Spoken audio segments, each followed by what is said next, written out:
قرآن مجید فرقان حمید میں اللہ کریم نے نبی کریم علیہ السلام کی زبان فیض سے جو کچھ باتیں کہلوائی ہیں وہ باتیں میرے رب کو بڑی پسند ہیں۔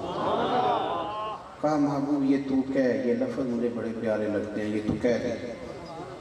مولانا حسن رضا فرمایا کرتے تھے رنگے چمن پسند نہ پھولوں کی بو پسند، ہم کو ہے وہ پسند جسے آئے تو پسند، اور کل کہہ کے اپنی بات بھی لب سے تیرے سنی، اللہ کو ہے کتنی تیری گفتگو پسند۔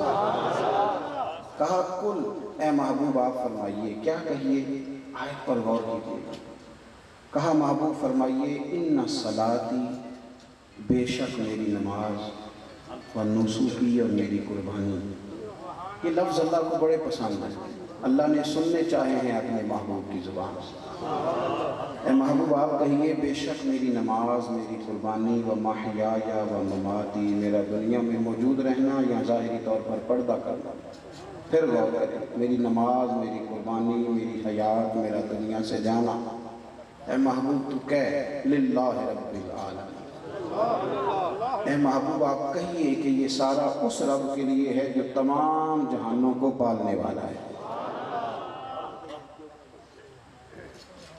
کسی شخص کو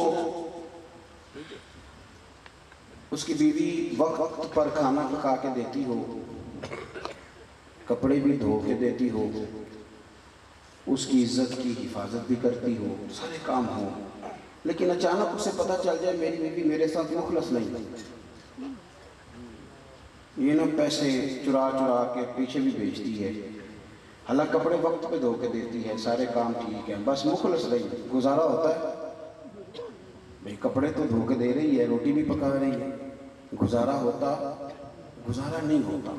بٹ یہ آپ بیٹھ جائیں کہ اللہ جزائے خیر دے، میں پیسے لینے کے لیے آتا تو رستے میں کافی جگہ تھی جہاں سے مجھے پیسے مل سکتے تھے، یہ اتنی تھوڑی قیمت ہی نہیں ہے ہماری کہ 20-25 ہزار میں بک جائیں، ہم تو اپنے آپ کو بڑا قیمتی سمجھتے ہیں۔ یہ آپ پیسے لے کے نہ اٹھیے گا، آپ کی بڑی مہربانی۔ امام حسین کا ذکر کوئی اس طرح کا تو نہیں ہے نا کہ ہم اس کو چند سکوں میں بیچ دیں، یہ تو بڑی عظیم بات ہے۔ کب امت ہے اہل دول بازار، پڑے اس بلا میں میری بلا، میں گدا ہوں اپنے کریم کا، میرا دین پارا انعام ہے۔ نا بالکل، جب مال کمانا ہوگا تو کاروبار کریں گے انشاءاللہ، کوئی دنیا داری آتی ہے ہمیں، ہم کما لیں گے اللہ کے فضل سے۔ ہاں، کسی نے کہا تھا کہ ہم نے تو ہر دکھ کو محبت کی اذیت سمجھا، ہم کوئی تم تھے کہ تم سے شکایت کرتے، اور کی محبت تو سیاست کا چلن چھوڑ دیا، ہم اگر عشق نہ کرتے تو حکومت کرتے۔ ہاں، ہم اگر عشق نہ کرتے تو پھر حکومت کرتے۔ اس لیے مہربانی فرمائیں، میری بات پہ توجہ کریں گے۔ پیسوں ویسوں کا معاملہ، آپ اتنی محبت سے دور دراز سے آئے، کب سے بیٹھے ہیں، اس کا کوئی ریٹ ہی کوئی نہیں، تو پیسے تو اس میں تو چیزیں سمٹ جاتی ہیں۔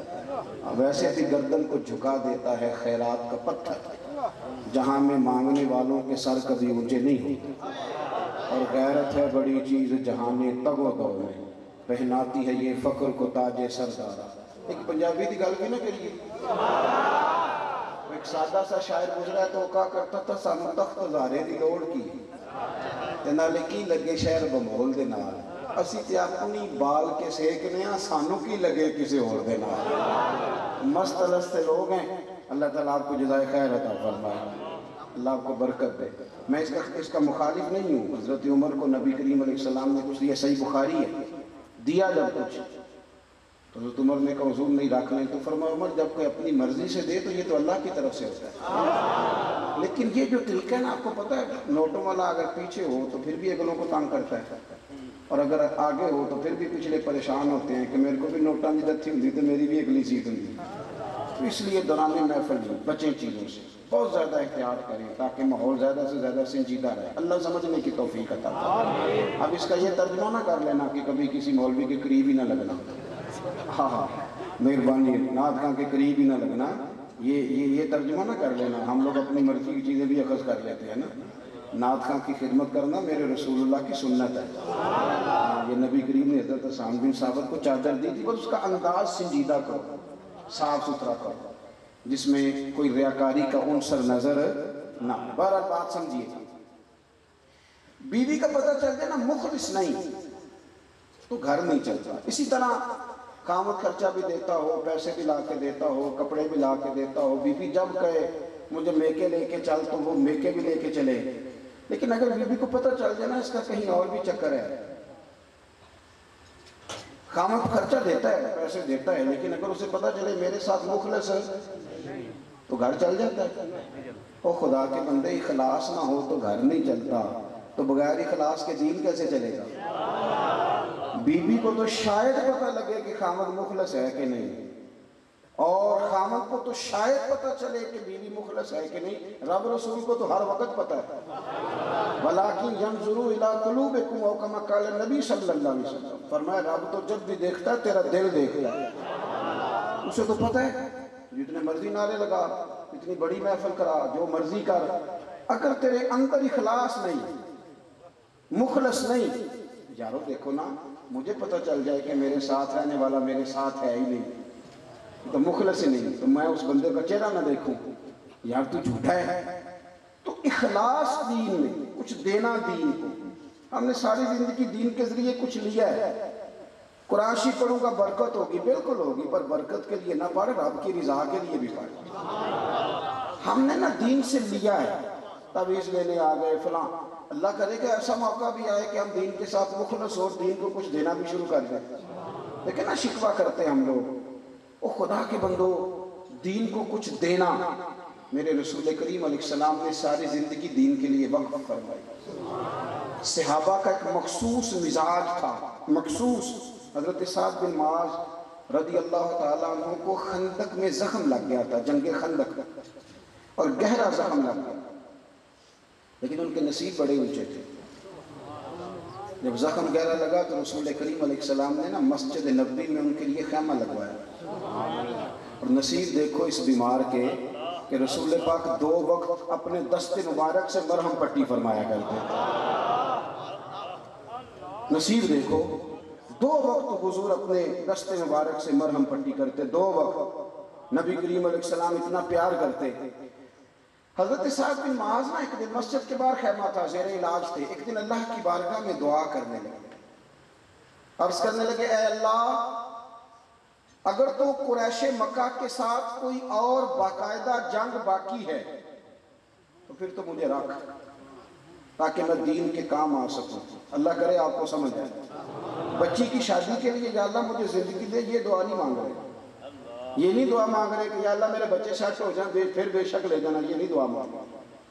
یہ نہیں دعا مانگی کہ اے اللہ میں اگر اپنے بچوں کو صحیح صحیح مکانات بنا دوں تو پھر لے جانا. یہ نہ، عرض کی اے اللہ اگر کوئی اور جہاد ہے، میری ضرورت ہے تو مجھے رکھ، اور اگر اور جنگ قریش مکہ کے ساتھ نہیں ہونی تو مالک پہ موقع بڑا اچھا ہے، مجھے حضور کے قدموں میں موت عطا فرما.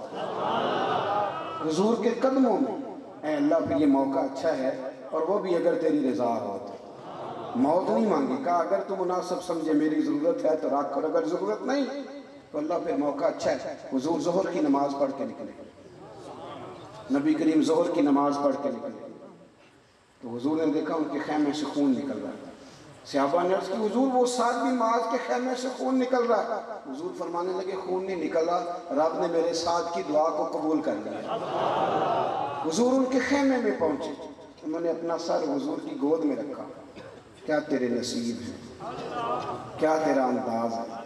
حضور کی گود میں نبی کریم نے بالوں میں 10 پھیرا، آنکھیں کھول کے عرض کرنے لگی حضور آپ مجھ سے راضی تو ہے نا؟ نبی کریم نے فرمایا میں آج تک تجھ سے راضی ہوں، مجھے امید ہے میرا رب بھی راضی ہوگا. پھر حضرت سعد کی روح پرواز کر گئی، پھر روح پرواز کر گئی. ملا علی قاری کہتے ہیں یہ واحد صحابی ہے جس کے جنازے کو میرے نبی نے کندھا عطا فرمایا. واحد صحابی.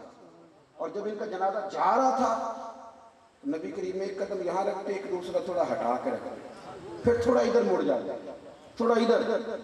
حضرت عمر عرض کرنے لگی حضور یہ انداز تو چلنے کا میں نے پہلی دفعہ دیکھا ہے. نبی کریم فرمانے لگے عمر تمہیں نظر نہیں نہ آ رہا 70,000 فرشتے آئے ہیں جنازے میں، فرشتے بڑے آئے، لہذا میں تھوڑا نا قدم ہٹا کے رکھ رہا ہوں کسی فرشتے کے پیر پر میرا قدم نہ آ جائے. نتیجہ سمجھو، نتیجہ کیا ہے؟ صحابہ کہتے ہیں اے اللہ زندگی بھی اتنی دینا جتنی تیرے دین کے کام آئے۔ یہ روزی روٹی کمانا، بال بچوں کے لیے جینا، اپنی شہرت کے لیے جینا، اپنی فوٹو کے لیے جینا، اپنے نام کے لیے جینا، یہ تو کام یہودی بھی کرتا ہے، یہ تو عیسائی بھی کر لیتا ہے، تو ہندو سکھ بھی کر لیتا ہے۔ مسلمان کی انفرادیت ہے، وہ اپنے لیے نہیں جیتا، وہ اللہ اور اس کے رسول کی رضا کے لیے زندہ رہتا ہے۔ نکل آئے باہر، یہ تو چھوٹا سا مقصد ہے بال بچے پالنا، آپ تو بڑے مقاصد کے لیے دنیا میں آئے، یہ تو چھوٹا سا کام ہے دنیا داری، یہ تو ہو ہی جاتی ہے۔ جن کا ابا فوت ہو جاتا ہے بچے پلتے نہیں، بلکہ میں تاریخ کو کبھی کبھی کھنگالتا ہوں تو دیکھتا ہوں زیادہ دنیا میں بڑا نام پیدا ہی انہوں نے کیا جو یتیم تھے، بڑے بڑے نام انہوں نے پیدا کیا، کوئی بے سہارا تھے لیکن ساری دنیا کا سہارا بننے کو تیار ہو گئے۔ وہ بھائی اس چنگل سے باہر آؤ، چھوٹا سا مفاد، چھوٹی سی۔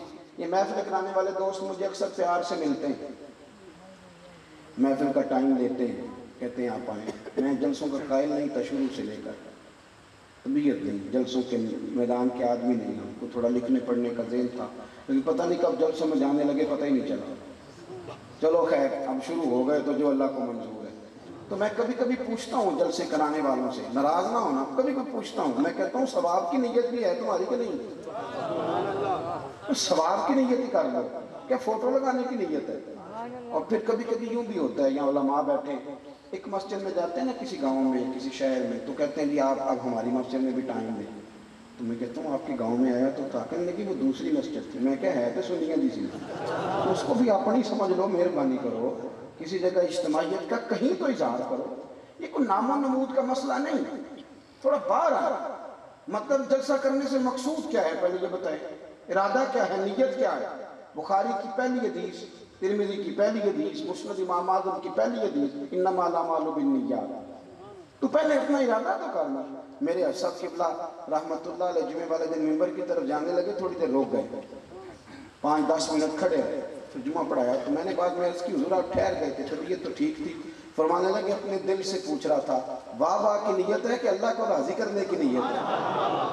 اللہ، میں ایک جگہ جلسے کے لیے گیا تو مجھے صاحب کہنے لگے حضرت صاحب آج ان کی تقریر کریا جے بندے راضی ہو جائیں، میں کہا میری توبہ، میں تے وہ کرنی جی تے اللہ راضی ہو جائے، بندے تو راضی ہوتے ہیں پھر ناراض بھی ہو جاتے ہیں، آپ جس کی مان لیں وہ راضی، جس کی نہ مانے ناراض ہے۔ اپنی زندگی کا مقصود بدلو۔ میں پتہ کیا کہتا ہوں سادے لفظوں میں کہا کرتا ہوں کہ ریاکاری کا سادہ ترجمہ اداکاری ہے۔ ریاکار ہوتا ہے بنیادی طور میں یہ اداکار ہوتا ہے، اور اداکار تھک جاتا ہے، کتنی کو دیر اداکاری کرے؟ یہ جو اخلاص والی زندگی ہوتی ہے یہ نارمل زندگی ہوتی ہے، اس میں بندہ تھکتا نہیں، کیونکہ وہ جو ہوتا ہے وہی کر رہا ہوتا ہے، جو چاہ رہا ہوتا ہے وہ کر رہا ہوتا ہے، اداکاری نہیں کرے، ملمہ سازی نہیں کرے۔ اخلاص رسول کریم علیہ السلام کے تمام اہل بیت نے، انہوں نے دین کا نام لے کے اپنے قد اونچے نہیں کیے، بلکہ انہوں نے اپنا سارا کچھ رسول اللہ کے دین کے لیے پیش کر دیا۔ عورتوں میں صبر بھی کم ہوتا ہے، حوصلہ بھی کم ہوتا ہے، اللہ نے انہیں عقل بھی کم دی ہوتی ہے، اس کی حکمت کا تقاضا ہے۔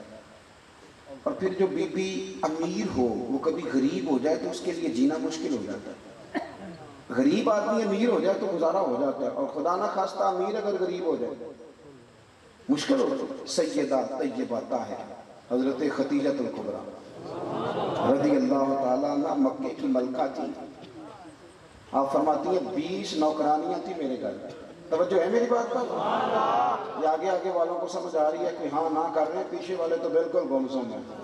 بھائی دوستو توجہ کرنا میری بات پر، مکے کی ملکہ 20 عورتیں کام کرنے والی، فرماتی ہیں کبھی پانی کا گلاس بھی اٹھ کے نہیں پیا تھا۔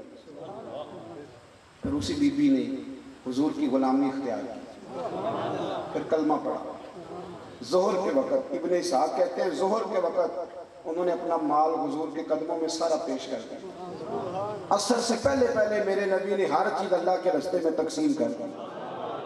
جس کی 20 کنیزائیں تھیں، پڑھو کنز الاموال، یہ حدیث اختلاف روایات کے ساتھ بخاری میں بھی موجود ہے۔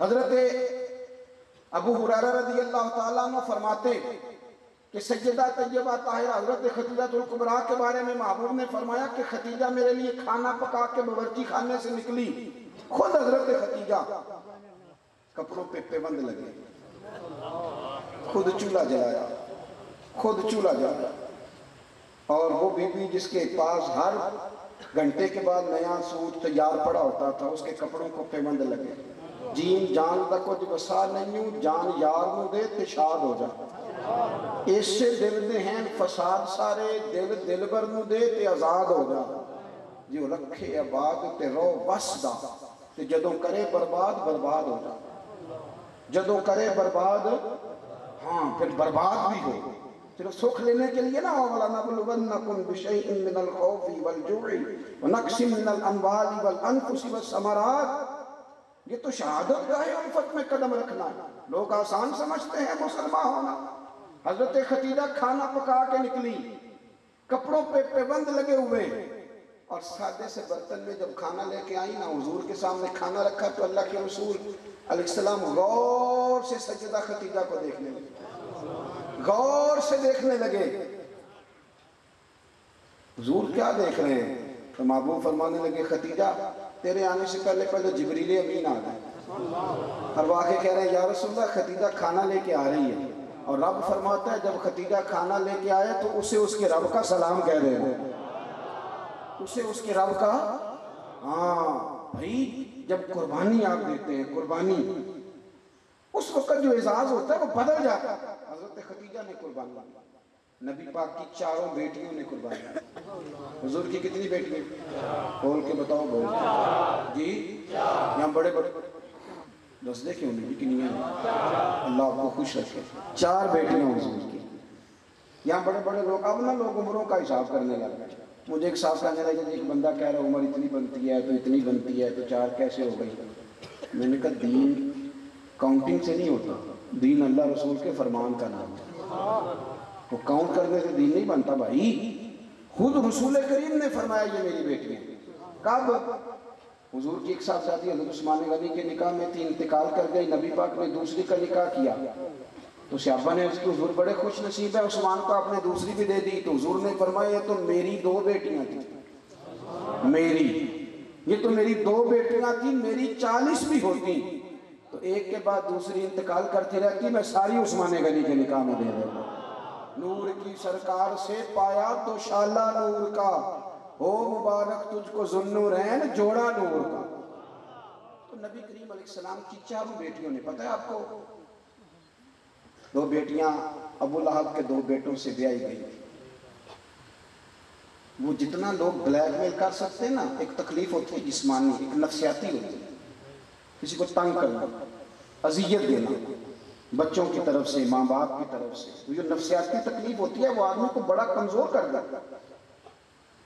ابو لہب نے پیغام بھیجا کہ یہاں دین کی تبلیغ چھوڑ دیں ورنہ بیٹیوں کو طلاق دے دی جائے۔ یہ جو دکھ ہوتے ہیں نا نفسیاتی ذہنی، یہ کرب ہوتے ہیں، یہ سہانے روح بنتے ہیں۔ ابھی نکاح ہوا تھا، رخصتی نہیں ہوئی تھی، یہاں آپ تبلیغ چھوڑیں طلاق دے دی جائے گی۔ میرے حبیب کریم نے فرمایا جو تیرا دل میں آئے کر، لیکن میں پیغام دین لے کے آیا ہوں تو یہ پیغام میں دیتا ہی رہا۔ ان شہزادیوں نے قربانی دی، اصرار کیا ہوا، قربانی دی، طلاقیں مل گئی۔ حضرت زینب حضور کی بڑی صاحبزادی، سب سے بڑی شہزادی نبی کریم، ان کی بیٹی کے بارے میں صحیح بخاری کی حدیث ہے، صحابہ کہتے ہیں وہ حضور کی سب سے بڑی نواسی تھی جناب زینب کی صاحبزادی۔ جب حضور نماز پڑھنے آیا کرتے تھے تو انہیں ساتھ لایا کرتے، اور حضرت ابو دردہ کہتے ہیں میں نے اپنی آنکھوں سے دیکھا کہ جب حضور قیام میں کھڑے ہوتے تو بیٹی کو دونوں ہاتھوں میں رکھ، میری طرف دیکھیے گی، بیٹی کو دونوں ہاتھوں میں رکھ لیتے، اور جب حضور رکوع اور سجدے میں جاتے تو بیٹی کو نیچے کھڑا کر لیتے۔ حضرت زینب، ان کے بچے بھی تھے پہلے، جناب عمر بن عاص کے ساتھ ان کا نکاح بھی ہوا تھا۔ میری باتوں کی سمجھ آ رہی ہے آپ کو؟ مجھے دوست کہہ رہے تھے ذرا تقریر لمبی کرنا، میں نے کہا لمبی تو میں کرتا ہی نہیں، خیر الکلام ما قل ودل۔ لمبی تقریر، اعلیٰ حضرت رحمۃ اللہ علیہ لکھا ہے کہ کسی بندے نے کسی کا وقت ضائع کیا تو اس نے بھی قیامت میں حساب دینا ہے۔ کوئی بات کھینچ کے کر لی جائے، کسی کو ذرا آگے لے جایا جائے، کسی کو پتہ ہے نا ہمارا نعت کا کہتا ہے میں آخری شعر پڑھا لگا، میں کہنا ایک کو باری پڑھی جی، ایک شعر 17 باری پڑھیے تو آخری نہیں ہوتا، میں 2 شعر پڑھنے دیں، میں کہ 2 باری پڑھی۔ اب ایک اور بیماری بھی لگی ہے، ایک جگہ میں حاضر تھا تو کہنے لگے حضرت صاحب میں تو انواج ایک نواں کلام سنا رہا، میں کہ تو مہربانی کر کے مینوں کو پرانا ہی سنائی۔ اے نویں بعد سوارے بھی کرنے پہنے ہیں، پرانا سنا کو پیر میر علی شاہ صاحب کا سنا، اعلیٰ حضرت بریلوی کا سنا، مولانا حسن رضا کی کوئی بات سنا، یہ کیا بات ہے؟ عام دام برسر مطلب جناب زینب گھوڑے پہ بیٹھی تھی، حبار بن اسود، حضرت زینب کے پیٹ میں بچہ تھا۔ ہمارے ہاں نا مکھی ماری جاتی ہے، حضور کے سارے خاندان نے قربانی دی ہے، سارے خاندان۔ توجہ رکھنا بات، جناب زینب کے جس میں ادھر میں اولاد تھی، بچہ تھا، حبار بن اسود نے نا وہ بیٹھی تھی گھوڑے پہ تو نیزہ مارا گھوڑے پر یا اونٹ پر، گھوڑے کو نیزہ مارا، گھوڑا تیز دوڑا، جناب زینب گھوڑے سے گر گئی، ان کے پیٹ میں بچہ تھا، ضائع ہو گیا۔ پھر وہ کافی دیر علیم رہی، اسی بیماری سے ان کا وصال ہوا، وہ شہید ہوئی۔ بڑی تکلیف ہوئی نبی کریم کو، بڑی تکلیف۔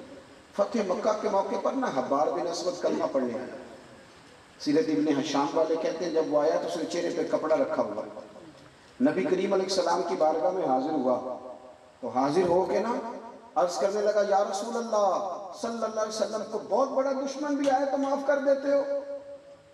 حضور خاموش ہیں، گردن جھکی۔ پھر کہنے لگا بہت بڑا دشمن بھی آئے تو معاف کر دیتے ہو؟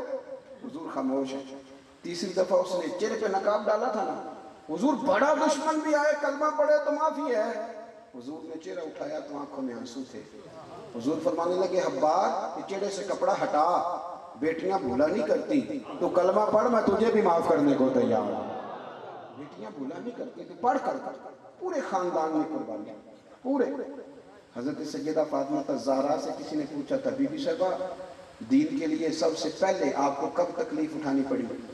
حضرت فاطمہ فرماتی میں چھوٹی سی تھی جب میری اماں وصال کر گئی، اور جب جناب ابو طالب وصال کر گئے مجھے کسی نے پہلے دن جب میں نے یہ تکلیف دیکھی اور صحیح کسی نے مجھے آ کے بتایا کہ فاطمہ نبی پاک علیہ السلام نا حرم کعبہ میں سجدے میں تھے، اونٹ کی اجڑی بڑی وزنی ہوتی، حضور سجدے میں تھے، ابو جہل نے دو لوگوں سے کہا تو انہوں نے اونٹ کی اجڑی لا کے نا نبی پاک کے سر پہ رکھ دی۔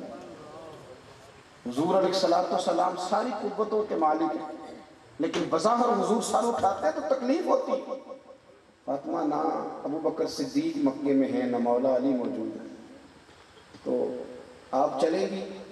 بی بی صاحبہ کہتی ہے میں اس عمر میں چہرے پہ نقاب ڈال کے نکلی، اس عمر پہلے دن نکلی، اماں چلی گئی پہلے دن میں نکلی، اور جب میں حرم کعبہ میں گئی تو میں نے لوگوں کو اپنے باپ پر معاذ اللہ ہنستے ہوئے دیکھا، کہتی میں نے کھینچ کی اجڑی حضور کی اتاری، نبی کریم نے میرا چہرہ دیکھا تو حضور رو پڑے، فاطمہ تو کیسے؟ حضور مجھے اطلاع ملی، سیدہ پاک کہتی ہے میں نے حضور کو انگلی تھامی نبی پاک اور میں حضور کو آب زمزم کے کنویں پہ لائی، نبی کریم بیٹھ گئے، میں نے پانی نکالا، حضور کی زلفوں کو دھویا، اور پھر میں نے کہا اللہ انہیں برباد کر دے جنہوں نے میرے بابا کو تکلیف دی ہے، انہیں برباد کر دے، انہوں تکلیف دی ہے میرے بابا۔ حضرت ابو ہریرہ فرمایا کرتے تھے جن کے لیے سیدہ نے اس دن دعا کی تھی وہ سارے بدر میں مارے گئے، سارے بدر میں قتل،